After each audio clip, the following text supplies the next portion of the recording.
ভয়াবহ বন্যায় ভাসছে দেশের 12 জেলা, পানিবন্দী প্রায় অর্ধকোটি মানুষ, 8 জনের মৃত্যু। আগামী 3 দিনে দেশে বৃষ্টিপাত কমার সম্ভাবনা নেই বলছে আবহাওয়া অফিস। 24 ঘন্টায় সর্বোচ্চ বৃষ্টিপাত কক্সবাজারে সম্ভব হয়নি ফেনীর রেকর্ড নেওয়া। আওয়ামী লীগের নেতৃত্বে চরম মানবাধিকার লঙ্ঘন হয়েছে, অভিযোগ সালাউদ্দিন আহমেদের। আয়নাঘর সংস্কৃতি থেকে বেরিয়ে আসার প্রত্যয়। এবং রাজধানীর বাজারে আগের দামেই বিক্রি হচ্ছে বেশিরভাগ পণ্য, বন্যার প্রভাব পড়ার আশঙ্কা।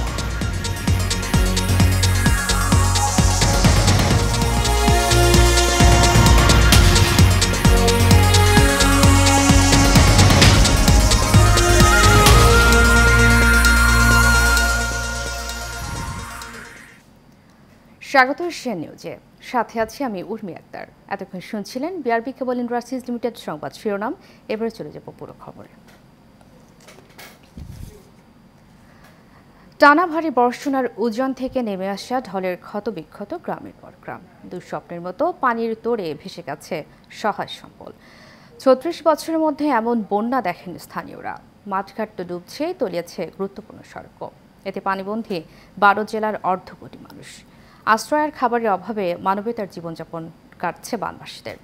গত 2 দিনে বানের পানিতে ডুবে প্রাণ গেছে অন্তত 8 জনের। প্রতিনিধির পাঠানো তথ্য ছবিতে বিস্তারিত জানাচ্ছেন রাশিদ আকন। ভয়াবহ বন্যার কবলে দেশের 12 জেলার কয়েক লাখ মানুষ। আকস্মিক বন্যায় ডুবেছে ঘরবাড়ি আর রাস্তাঘাট, বন্ধ অনেক এলাকার যোগাযোগও। সহায় সম্বল রেখে আশ্রয় কেন্দ্রে ছুটছেন বানভাসীরা। বানের জলে তলিয়েছে নোয়াখালী সদর সহ 7 উপজেলার বিস্তীর্ণ এলাকা। শহরের বেশিরভাগ এলাকাও জলমগ্ন। পানিবন্দী জেলার 20 লাখ মানুষ। দেখা দিয়েছে বিশুদ্ধ পানি ও খাবার সংকট। আমাদের জন্মের পর থেকে নোয়াখালীতে কোনো বন্যা দেখি নাই। নোয়াখালীবাসী এটার জন্য কখনোই প্রস্তুত ছিল না। দেখেন ভাই, আমাদের অবস্থা খুবই সংকটময়, খুবই অবস্থা আমাদের ভালো না ভাই। আমাদের মসজিদ, মাদ্রাসা, তারপরে এই যে কাটলা, বাড়িঘর দুয়া সবে আমাদের ডুবে গেছে ভাই।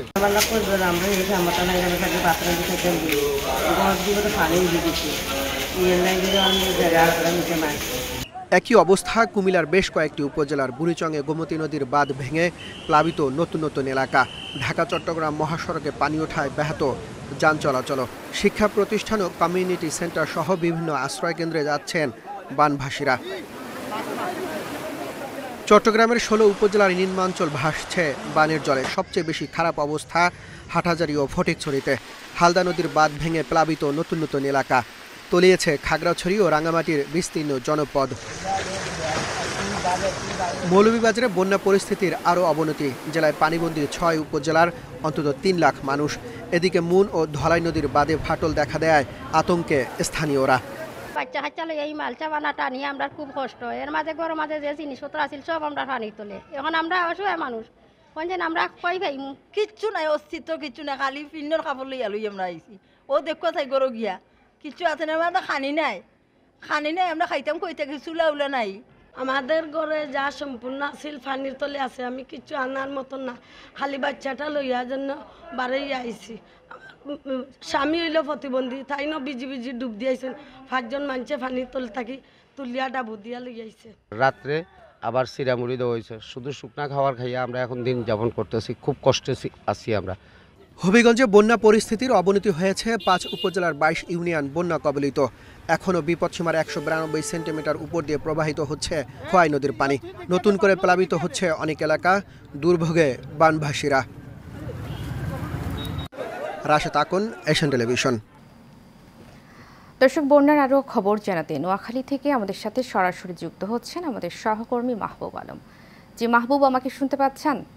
মাহবুব, বন্যার সর্বশেষ কি খবর আছে আপনার কাছে? শুনতে পাচ্ছি উর্মি। আমি আপনাকে জানিয়ে রাখি, আমাদেরকে সকালবেলার নোয়াখালী জেলা আবহাওয়া অফিস যেটি জানিয়েছেন যে নোয়াখালীতে গত 18 ঘন্টায় কিন্তু কোনো বৃষ্টিপাত ভারী বর্ষণ হয় নাই। এবং পানি উন্নয়ন বোর্ড আমাদেরকে জানিয়েছেন, যারা গত কিছুদিন যাবতে কিন্তু পানি উন্নয়ন বোর্ডের কর্মকর্তারা বিভিন্ন টিম গঠন করে পুরো জেলায় যেসব খাল রয়েছে সেই সব খালের যেসব বাধা রয়েছে, যেমন বিভিন্ন খালে ব্রিজ রয়েছে, বাঁধ রয়েছে, সেগুলো তারা কাটার ব্যবস্থা করছেন। যার ফলে কিন্তু আজকে নোয়াখালীতে ভারী বর্ষণ না থাকায় গতকালকে বেগমগঞ্জে পানির পরিস্থিতি কিছুটা কমেছে এবং আপনার অন্যান্য উপজেলায় পানি বৃদ্ধি না পেলেও স্থিতিশীল অবস্থায় রয়েছে বলে আমাদেরকে জানিয়েছে এবং জেলা প্রশাসকের কার্যালয় থেকে আমাদেরকে জানিয়ে দেওয়া হয়েছে বিকেল 3টে থেকে আপনার বিভিন্ন জায়গায় তারা নতুন করে আবার ত্রাণ সরবরাহ কার্যক্রম শুরু করতে যাচ্ছে।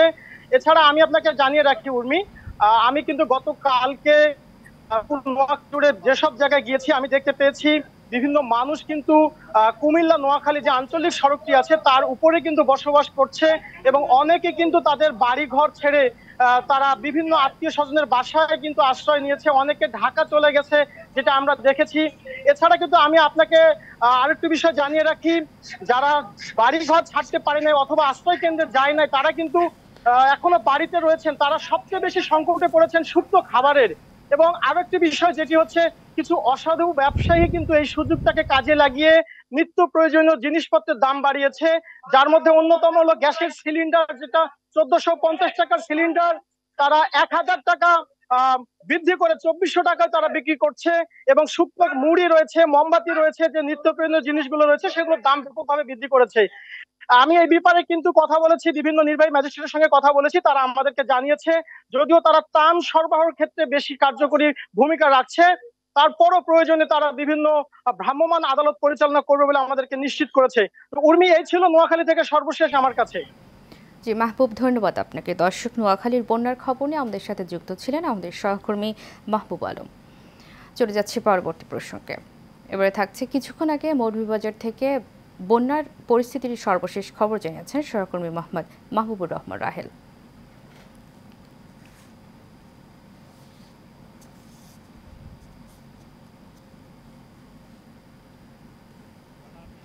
ভারত থেকে আসা ডলে মৌলভীবাজারের 5টি নদ নদীর পানি বিপদসীমার উপর দিয়ে প্রবাহিত হচ্ছে।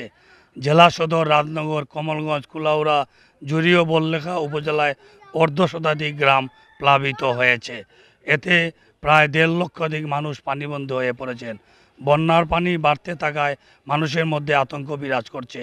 এদিকে জেলা প্রশাসক ডক্টর উর্মি বিনতে সালাম আমাকে জানিয়েছেন জেলার 47টি আশ্রয়ণ কেন্দ্র খোলা হয়েছে, এতে 6065 জন আশ্রয়কেন্দ্র উঠেছে। বন্যার্তদের জন্য 285 মেট্রিক টন চাল বরাদ্দ করা হয়েছে এবং নগদ 20,50,000 টাকা দেওয়া হয়েছে। এই ছিল আমার কাছে মৌলভীবাজারের সর্বশেষ তথ্য। মৌলভীবাজার থেকে মোহাম্মদ মাহবুবুর রহমান রাহেল। চলতি মাসের 16 তারিখ থেকেই দক্ষিণ পূর্ব ও উত্তর পূর্ব অঞ্চলে ভারী থেকে অতি ভারী বৃষ্টিপাত অব্যাহত রয়েছে, যা আগামী 72 ঘন্টায় কমার সম্ভাবনা নেই বলে জানিয়েছে আবহাওয়া অধিদপ্তর। আজ আবহাওয়াবিদ মোহাম্মদ মনিয়ার হোসেন এ তথ্য জানান। তিনি বলেন 26 তারিখ থেকে বৃষ্টি কিছুটা কমতে পারে, তবে আজকে কিছুটা কম বৃষ্টিপাত হতে পারে। গত 24 ঘন্টায় কক্সবাজারে 551 মিলিমিটার, চট্টগ্রামে 143 মিলিমিটার, কুমিল্লায় 49 মিলিমিটার বৃষ্টিপাত রেকর্ড করা হয়েছে। তবে ফেনীতে বৃষ্টিপাতের রেকর্ড নেওয়া সম্ভব হয়নি বলে জানিয়েছে এই আবহাওয়াবিদ। জানান সেখানে যোগাযোগ করা সম্ভব হয়নি।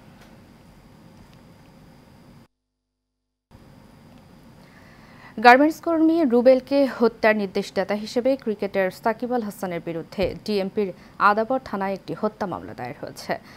সাকিব আল হাসানকে মামলার 28 নম্বর এজাহার নামেও আসামি করা হয়েছে। এছাড়া এই মামলার বাকি আসামিরা হলেন শেখ হাসিনা, ওবায়দুল কাদের সহ আরও 156 জন। মামলায় অজ্ঞাত আরও 400 থেকে 500 জনকে আসামি করা হয়েছে। বৃহস্পতিবার গার্মেন্টস কর্মী রুবেলের বাবা রফিকুল ইসলাম বাদী হয়ে মামলাটি দায়ের করেছেন। ডিএমপির আদাবর থানার পরিদর্শক মোহাম্মদ নজরুল ইসলাম মামলার বিষয়টি নিশ্চিত করেছেন।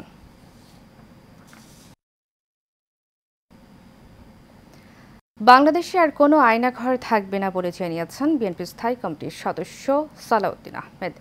ভিন্নমতের মানুষদের আয়নাঘরে নিয়ে নির্যাতন চালিয়ে আওয়ামী লীগ সরকার মানবাধিকার লঙ্ঘনের সীমানা ছাড়িয়েছে বলেও মন্তব্য করেন তিনি। এশিয়ান টেলিভিশনের সাথে একান্ত সাক্ষাৎকারে আয়নাঘরের সে দুর্বিষহ স্মৃতি স্মরণ করেন সালাউদ্দিন আহমেদ। আরও জানাচ্ছেন মন্ডলের নাম, ক্যামেরা ছিলেন আনসারুল ইসলাম। স্বৈরাচার হাসিনার নির্দেশেই সাদা পোশাকে অস্ত্রধারী আইনশৃঙ্খলা বাহিনী পরিচয়ে 2015 সালের 10 মার্চ রাজধানীর উত্তরা থেকে সালাউদ্দিন আহমেদকে উঠিয়ে নিয়ে যায়। 62 দিন পর ওই বছরের 11 মে ভারতের মেঘালয়ের শিলংয়ে স্থানীয় পুলিশ তাকে উদ্ধার করে। অবর্ণনীয় সেসব দিন পার করে কিভাবে ফিরলেন তিনি সে কথা বলছিলেন এশিয়ান টেলিভিশনের ক্যামেরায়। আইনশৃঙ্খলা বাহিনীর পরিচয়ে সাদা পোশাকে কিছু অস্ত্রধারী লোক চোখ বেঁধে হাত বেঁধে নিয়ে যায় এবং তারা প্রায় আধা ঘন্টার মতো ড্রাইভ করে একটা জায়গায় নিয়ে যায়, যেখানে আমাকে একটা কক্ষে একটা কুঠুরিতে বন্দি করে রাখে প্রায় 61 দিন। সেই কুঠুরির বর্ণনা হচ্ছে 5 ফিট বাই 10 ফিটের মতো হবে। 9 বছর পর দেশে ফেরা বিএনপির এই নেতা জানান, রাষ্ট্রের এমন কোনো অঙ্গ নেই যেটি স্বৈরাচার হাসিনা সরকার ধ্বংস করেনি। প্রশাসন A to Z দলীয়করণ করা হয়েছে। নির্বাচন কমিশন এটা যেন একটা তাদের অধীনে মন্ত্রণালয়ের মতো অবস্থা করে রাখা হয়েছে। দুর্নীতি দমন কমিশন বিরোধী দল মতকে দমন করার একটা হাতিয়ার পরিণত করা হয়েছে। এইভাবে পাবলিক সার্ভিস কমিশনের মধ্য দিয়ে কেবল ছাত্রলীগ আওয়ামী লীগ ক্যাডারদেরকে নিযুক্ত করার একটা টুলসে পরিণত করা হয়েছে। রাষ্ট্রের কোনো অঙ্গকে তারা বাদ রাখেনি যেটা ধ্বংস হতে বাকি আছে। এ সময় তিনি আর বলেন, ধ্বংসপ্রায় রাষ্ট্রকে সংস্কার করে স্বাভাবিক অবস্থায় ফেরাতে অন্তর্বর্তী সরকারের সময়ের প্রয়োজন রয়েছে। আগামী নির্বাচন সহসায় করা সম্ভব না বলেও মনে করেন তিনি। তাদেরকে যদি আমরা এখন 90 দিনের মধ্যে নির্বাচন অনুষ্ঠান করতে বলি, সবাই বলবে যে এটা হয়তোবা সম্ভব হবে না। তার মধ্যে নির্বাচন কমিশনের সংস্কার, পুলিশি সংস্কার, প্রশাসনিক সংস্কার এবং আর কিছু প্রয়োজনীয় সংস্কার সাধন করে একটি এমন একটা অ্যাটমসফিয়ার, মানে ইলেকশন কন্ডাক্ট করার জন্য একটা কন্ডাক্টিভ অ্যাটমসফিয়ার তারা সৃষ্টি করে নির্বাচন দিতে পারেন। ক্ষমতায় টিকে থাকতে জনগণের জানমাল সহ রাষ্ট্রের সীমাহীন ক্ষতি করার মানসিকতার আর কেউ যেন রাজনীতিতে না করে, সেই দাবিও করেন সালাউদ্দিন আহমেদ। একদলীয় বাকশালী রাষ্ট্র ব্যবস্থার স্বপ্ন কেউ যেন না দেখতে পারে। যে রাষ্ট্র ব্যবস্থায় একদলীয় শাসন কাঠামো, একদলীয় রাষ্ট্র ব্যবস্থার স্বপ্ন যেন কেউ না দেখতে পারে। এদেশের 71 সালের স্বাধীনতা সংগ্রামে, স্বাধীনতা যুদ্ধে শহীদদের সেই আকাঙ্ক্ষা ছিল, তাদের সেই আকাঙ্ক্ষাকে, তাদের সেই আশাকে, সেই চেতনাকে বাস্তবায়ন করতে হবে। মন্ডলের নাম, এশিয়ান টেলিভিশন, ঢাকা। বাজারে সব ধরনের নিত্যপণ্যের দামে কিছুটা ভাটা পড়েছে। কাঁচামরিচ, পেঁয়াজ, আলু, সবজির দাম কিছুটা কমেছে, তবে বেড়েছে বেগুনের দাম। আর ফার্মের মুরগির ডিম, ব্রয়লার মুরগি, মাছ ও অন্যান্য সবজি আগের দামে স্থিতিশীল রয়েছে। আবির হোসেনের ক্যামেরায় কাউসার আহমেদের রিপোর্টে থাকছে বিস্তারিত। গত কয়েকদিন ধরেই দু একটি পণ্য ছাড়া বাজারে দাম কমার সুবাতাস বলছিল। সেই বাতাসের গতিরোধ করেছিল কাঁচামরিচ এবং চাউলের দাম বৃদ্ধি। সব কিছুই তো ধ্বংস, এরপরে এর মধ্যে তো আমাদের এলাকাতে পুরো পানির নিচে চলে গেছে। তো এ তো নিয়ে আসে নাই, ওই নিয়ে আসে নাই, সাধারণ মানুষেরা তো করতে দেন কয়টা দিন, 6টা মাস যাক, তারপরে কথা বলি। বাজারের এই সহনশীল দ্রব্যমূল্যটা এটা আমাদের একটু এখন সহ্য করে নিতে হবে, হয়তো আশা করি আগামীতে সেটা কমে যাবে। তবে এখন বাজারে নতুন করে বাড়েনি কোনো পণ্যের দাম, তবে দু একটি পণ্য বিক্রি হচ্ছে আগের বাড়তি দামেই। বাজারের বর্তমান পরিস্থিতি নিয়ে মিশ্র প্রতিক্রিয়া জানিয়েছেন ক্রেতারা। মানে দাম যা ছিল, আমাদের একটা উচিলা দরকার হয়। বন্যা হচ্ছে, বন্যা যে জায়গাগুলোতে হচ্ছে, যে জায়গার জিনিসগুলো আসে না, যে জায়গাতে অন্য জায়গাতে সেই জিনিসগুলোর দাম বেড়ে গেছে। আমরা যাতে সাধারণ মানুষ ভালো থাকি, এই আমরা যারা আছি সাধারণ মানুষ, আমাদের যে ক্রয় ক্ষমতার মধ্যে যে নিত্য প্রয়োজনীয় জিনিসগুলো, ওইগুলো আমাদের ক্রয় ক্ষমতার মধ্যে থাকে। এদিকে বন্যার প্রভাবে বাজারে দাম বাড়বে কিনা এমন প্রশ্নের জবাবে বিক্রেতারা বললেন, খুব বেশি সম্ভাবনা নেই দাম বৃদ্ধির। আগের চেয়ে কম। গত সপ্তাহে পটল 60, এই সপ্তাহে 40-50, ভেন্ডি 40-50, লাউ একটা 60 টাকা, গত সপ্তাহে ছিল 80 টাকা। মানে কাঁচামাল মোটামুটি দামের কম আছে, শুধু মরিচটা বেশি। মরিচটা বাইরে থেকে আমদানি করে, মরিচটা বেশি, ইন্ডিয়ান মরিচ 280 টাকা। বর্তমানে আমার ধারণা, যদিও বন্যার পরিস্থিতিতে প্রভাব পড়ে, তাহলে আর সময় লাগবে, এখন না। এখন বাজার আগের যে পর্যায়ে আছে এই পর্যায়ে চলতেছে। আলুর দাম কমছে, পেঁয়াজের দাম একটু কমছে, আদার দাম কমছে, তারপরে আপনার পোলাও চাল এগুলো আছে একটু কম আছে। তবে বন্যার কারণে মাছের বাজারে সরবরাহ কম থাকায় বাড়তি দামে বিক্রি হচ্ছে সব ধরনের মাছ। ইলিশ মাছ আগের চেয়ে দাম বেড়েছে আরও, আর চিংড়ি মাছও আগের চেয়ে দাম বেড়েছে। সবজি একটু কমেছে, যেমন কেজিতে 10 টাকা 20 টাকা কমেছে সবজির কথা। অন্য অন্য যেগুলো আছে, যেমন আলু টালু, এগুলো সব আগের দামই আছে, তেমন একটা কোনো কিছুই কমেনি। কাউসার আহমেদ, এশিয়ান টেলিভিশন, ঢাকা। দর্শক, এবার সাভার থেকে বাজার পরিস্থিতির সর্বশেষ তথ্য জানাতে সরাসরি যুক্ত হচ্ছেন সহকর্মী জহিরুল ইসলাম খান লিটন। লিটন, আমাকে শুনতে পাচ্ছেন? লিটন, বাজার পরিস্থিতি কেমন দেখছেন, আমাদেরকে বিস্তারিত জানাবেন। উনি বৈষম্য বিরোধী ছাত্র আন্দোলনের পরে কিন্তু নিত্য প্রয়োজনীয় দ্রব্যের ক্ষেত্রে কিন্তু সাধারণ মানুষের মনে একটা স্বস্তি এসেছিল। সেই স্বস্তি থেকে কিন্তু আমরা দেখেছি যে সাধারণ মানুষের মনে যখন স্বস্তি এসেছিল, ঠিক সেই স্বস্তি কাটতে না কাটতেই কিন্তু দেশে দেখা দিয়েছে প্রাকৃতিক বিপর্যয় দেখা দিয়েছে। চলছে সারা দেশে কিন্তু বন্যা পরিস্থিতি চলছে। এই বন্যার প্রভাব এসে কিন্তু আমরা দেখেছি, যদিও এখন পর্যন্ত বন্যার প্রভাব কাঁচা বাজারে পড়েনি। কাঁচা বাজারে কিন্তু আজকে যে রয়েছে, আমরা গত পরশু দিনও দেখেছি যে যেই কাঁচামরিচ কিন্তু 400 টাকা কেজি হয়ে গিয়েছিল, সেটা কিন্তু দাম কমে গিয়েছিল। আবার যদিও আজকে আবার বেড়েছে, আজকে বেড়ে কিন্তু আবার কাঁচামরিচের কেজি হয়েছে 280 টাকা এবং শশার দাম রয়েছে 60 টাকা, টমেটো রয়েছে 160 টাকা কেজি, বেগুন বিক্রি হচ্ছে 80 টাকা কেজি ধরে, করলা বিক্রি হচ্ছে 80 টাকা। তথা সবজির দাম কিন্তু মোটামুটি স্থিরই রয়েছে, কিন্তু দাম বেড়েছে, মাছের দাম বেড়েছে। যদিও ইলিশ মাছের দাম একটু কম রয়েছে, আজকে ইলিশ মাছ 650 টাকা থেকে 1600 টাকা কেজি দরে বিক্রি হচ্ছে আকার বেঁধে, কিন্তু অন্যান্য যে মাছ রয়েছে সেগুলোর দাম কিন্তু আজকে বেশি রয়েছে। এবং ব্রয়লার মুরগির দাম কিন্তু বেড়েছে, গত সপ্তাহে কেজি প্রতি 5 থেকে 10 টাকা প্রতি ব্রয়লার মুরগির দাম বেড়েছে, আজকে বিক্রি হচ্ছে 175 থেকে 80 টাকা, সোনালি বিক্রি হচ্ছে 250 টাকা। গরু এবং খাসির দাম কিন্তু অপরিবর্তিত রয়েছে। আমরা কিন্তু আজকে দেখেছি যে যেই পাঙ্গাস মাছ গত সপ্তাহে দেখেছি 160 টাকা সাভারের বাজারে বিক্রি হচ্ছে, আজকে কিন্তু সেই পাঙ্গাস বিক্রি হচ্ছে 180 টাকা কেজি দরে, মানে 20 টাকা কেজি দরে বেশি বাড়তিতে বিক্রি হচ্ছে। আমরা এই বিষয়টি নিয়ে মাছ ব্যবসায়ীদের সাথে কথা বলেছি এবং মুরগি ব্যবসায়ীদের সাথে। মুরগি ব্যবসায়ীরা যেমনটি বলছেন যে তারা যে মুরগিগুলো সংগ্রহ করেছেন, বর্ষার কারণে তারা মুরগি সংগ্রহ করতে পারে না, এই জন্য তাদের দাম বেড়েছে। এবং মাছ ব্যবসায়ীরাও বলছিলেন যে তারা যে মাছ সংগ্রহ করতে গিয়েছিলেন সেখানে পর্যাপ্ত মাছ সংগ্রহ করতে না করার কারণেই দাম বেড়েছে। উর্মি, এই ছিল আমার কাছে আজকের মতো সাভারের কাঁচা বাজারের সর্বশেষ তথ্য। উর্মি। লিটন, ধন্যবাদ আপনাকে। দর্শক, সাভার থেকে বাজার পরিস্থিতির সর্বশেষ খবর নিয়ে আমাদের সাথে যুক্ত ছিলেন আমাদের সহকর্মী লিটন। চলে যাচ্ছে পরবর্তী প্রসঙ্গে, এবারও থাকছে বন্যা প্রসঙ্গ। আর কিছুক্ষণ আগে হবিগঞ্জ থেকে বন্যা পরিস্থিতির সর্বশেষ খবর জানিয়েছেন সহকর্মী SM সুরুজ আলী। থেকে নেমে আসা পাহাড়ি জলের পানিতে কয় নদী এখনো বিপদসীমার উপর দিয়ে পানি প্রবাহিত হচ্ছে। কয় নদীতে পানি বিপদসীমা দিয়ে প্রবাহিত হওয়ায় নদীর বিভিন্ন স্থানে বাঁধ ভেঙে গেছে। এছাড়া এই যে নদীর জালালাবাদ এলাকাতে বাঁধ ভাঙায় হবিগঞ্জ শহরতলির আশেপাশে যে গ্রামগুলো রয়েছে সেই গ্রামগুলোর অধিকাংশ বাড়িঘরই পানিতে প্লাবিত হয়েছে, বাড়িঘর পানিতে তলিয়ে গেছে। যারা বাড়িতে বসবাস করছেন তাদের সাথে কথা বলছিলাম, তারা জানিয়েছেন যে তাদের বাড়িঘর পানিতে তলিয়ে যাওয়া, যে বাড়িতে যে চাল ধান যেগুলো রয়েছিল, আসবাবপত্র রয়েছিল, সেগুলো অনেকটা নষ্ট হয়ে গেছে। তাদের পানিতে তলিয়ে যাওয়ায় তারা অনেকটা বিপাকে পড়েছেন। এসব মানুষ বিভিন্ন স্থানে এখন আশ্রয় নিয়েছেন, তবে তারা জানিয়েছেন সরকারিভাবে এখনও কোনো ধরনের তারা সহযোগিতা পাচ্ছেন না। তো এই বিষয়ে আমরা কথা বলেছিলাম জেলা প্রশাসনের সাথে, তাদের পক্ষ থেকে জানানো হয়েছে জেলা প্রশাসনের পক্ষ থেকে যে সহযোগিতা অব্যাহত রয়েছে। তারা বিভিন্ন স্থানে যেখানে বন্যা কেন্দ্রগুলো রয়েছে, আশ্রয় কেন্দ্র রয়েছে, সেখানে তারা ত্রাণ বিতরণের ব্যবস্থা করছেন। এছাড়া বন্যার পানিতে হবিগঞ্জ জেলার বিভিন্ন স্থানে নিচু এলাকার গ্রামগুলোতে পানি ঢুকে গেছে, অনেক এলাকার বাড়িঘর পানিতে তলিয়ে গেছে। এছাড়া যে বন্যায় হবিগঞ্জ জেলার প্রায় রূপামন ধানের প্রায় ক্ষতি হয়েছে। ৭৬,০০০ হেক্টরের উপর বেশি জমি বন্যার পানিতে তলিয়ে গেছে। তো বন্যার পরিস্থিতি নিয়ে এই ছিল আমার কাছে সর্বশেষ। ভারতে পালিয়ে যাওয়ার সময় বেনাপোল চেকপোস্ট থেকে যশোর জেলা ছাত্রলীগের সাধারণ সম্পাদক তানজিব নওশাদ পল্লবকে আটক করেছে border guard Bangladesh BGB.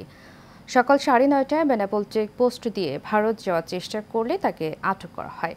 Benapole BGB company commander Mizanur Rahman জানান, গোপন খবর ছিল যশোর জেলা ছাত্রলীগের সাধারণ সম্পাদক এই পথ দিয়ে ভারতে পালিয়ে যাবে।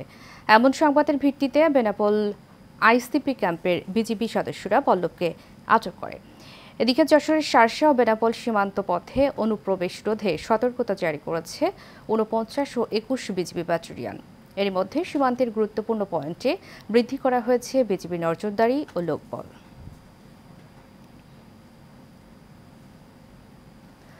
স্মার্ট ভূমি সেবার আওতায় বরিশালের গৌরনদীতে ভিপি সম্পত্তি ও চান্দিনা ভিটির লিজ নবায়ন ও অবৈধ ভোগ দখলকারীদের বিরুদ্ধে আইনানুগ ব্যবস্থা গ্রহণ নিশ্চিতে তাৎক্ষণিক লিজ নবায়ন সেবা চালু করা হয়েছে।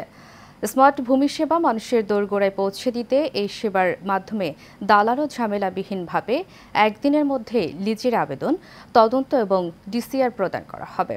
ফলে গ্রাহকের অর্থ সময় দুটোই সাশ্রয় হবে।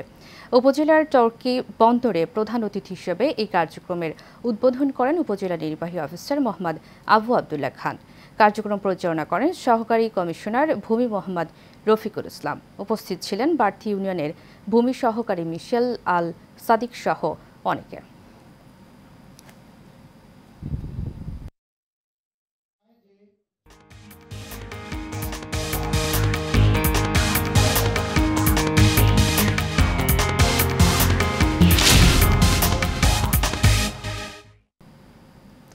এবারে আন্তর্জাতিক প্রসঙ্গ। টানা ভারী বর্ষণে ভয়াবহ বন্যা পরিস্থিতি তৈরি হয়েছে ভারতের ত্রিপুরায়। প্লাবিত হয়েছে বহু এলাকা। ব্যাপক বৃষ্টিপাতের কারণে সৃষ্ট বন্যায় রাজ্যটিতে প্রাণহানির সংখ্যা বেড়ে দাঁড়িয়েছে অন্তত 22 জনে। নিহতদের মধ্যে নারী ও শিশু রয়েছে। আজ এই তথ্য নিশ্চিত করেছে ভারতীয় গণমাধ্যম আউটলুক ইন্ডিয়া। এছাড়া হাজার হাজার মানুষ তাদের ঘরবাড়ি ছেড়ে আশ্রয় কেন্দ্রে ঠাঁই নিয়েছে। রাজ্যটিতে বন্যায় ক্ষতিগ্রস্ত লোকের সংখ্যা ছাড়িয়ে গেছে 17 লাখ। ঘটেছে বহু ভূমিধসের ঘটনাও। ভারতীয় আবহাওয়া বিভাগ ত্রিপুরার 8টি জেলার জন্য রেড অ্যালার্ট বজায় রেখেছে বলে কর্মকর্তারা জানিয়েছেন। বন্যা কবলিত এলাকায় সাহায্য ও সহায়তা আরও বাড়াতে বিমান বাহিনী কাজ করছে।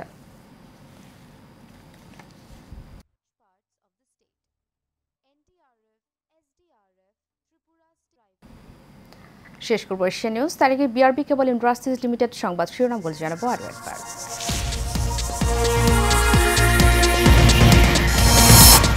স্মরণকালের ভয়াবহ বন্যায় ভাসছে দেশের 12 জেলা। পানিবন্দী প্রায় 1.5 কোটি মানুষ, 8 জনের মৃত্যু।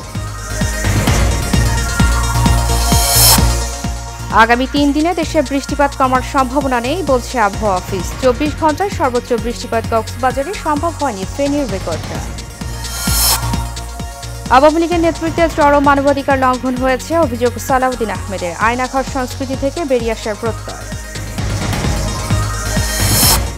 এবং রাজধানীর বাজারে আগের দামে বিক্রি হচ্ছে বেশিরভাগ পণ্য, বন্যার প্রভাব পড়ার আশঙ্কা।